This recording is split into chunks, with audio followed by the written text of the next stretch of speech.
Bonjour, on est ici à Trélières, près de la station-service, et on peut voir derrière moi Jean-David, le directeur de cette entreprise, qui la présente à un groupe de collégiens venus d'Elder Camara. Ouais, vous pouvez vous approcher, regardez pas tous en même temps sur la tôle, mais regardez la profondeur.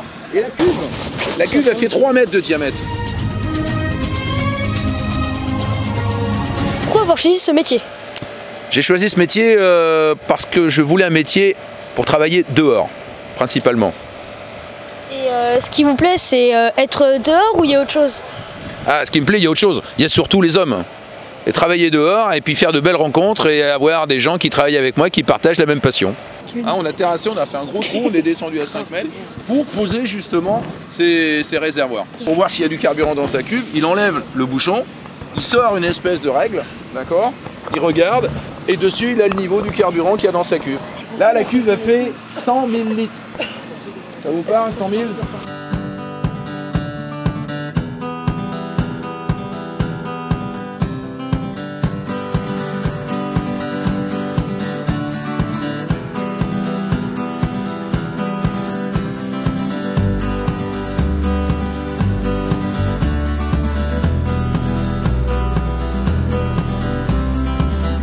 Quelle influence a le pétrole sur votre activité? Importante, parce que quand le pétrole va pas bien, notre activité va pas bien. Si demain il n'y a plus de pétrole en France, eh bien nous on n'a plus de métier non plus. Bon, on s'adaptera, mais ça a une influence considérable sur notre métier et sur l'économie en général. Et que ferez-vous quand il n'y en aura plus de pétrole? Eh bien, quand il n'y aura plus de pétrole, eh bien, certainement qu'on continuera à construire, mais je l'espère avec des produits moins polluants, moins dangereux. Et là, je compte sur vous, la génération qui arrive, hein, pour nous trouver des solutions bien adaptées. Et pourquoi aujourd'hui, dans nos métiers du bâtiment, on doit être sensible aussi à l'environnement? Ça vous parle, l'environnement? Les déchets, les tris, vous les faites à la maison, j'espère, du moins. Donc nous aussi, dans nos métiers, on fait attention à la sécurité. C'est pour ça que vous avez des gilets et on fait aussi attention à l'environnement.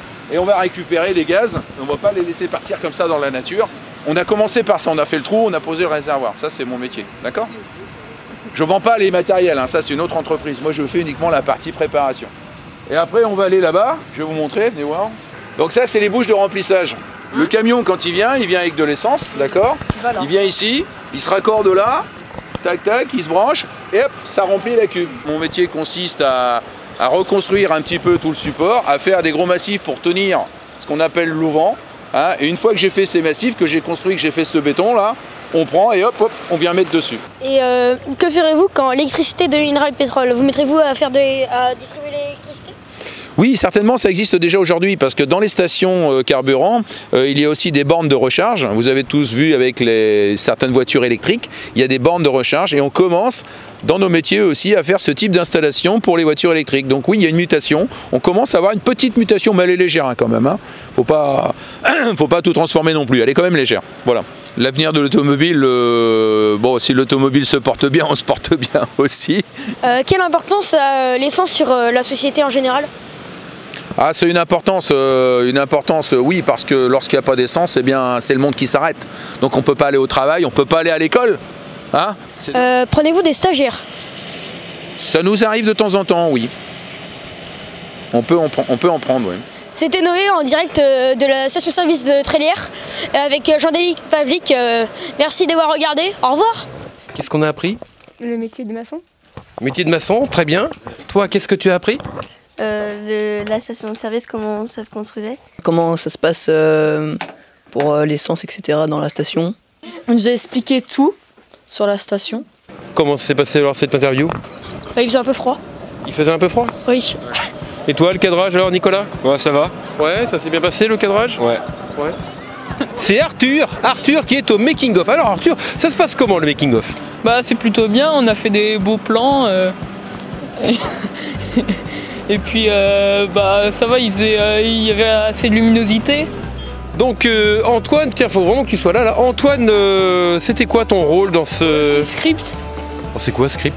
C'est-à-dire que par exemple quand Jean-David il disait par exemple qu'il aimait beaucoup les cuves, je marquais les cuves et pour qu'après on puisse faire un plan sur les cuves. 3, 2, 1, ouais. T'as pas levé les bras, Noé? Non. On va le recommencer peut-être. 3, 2, 1, ouais.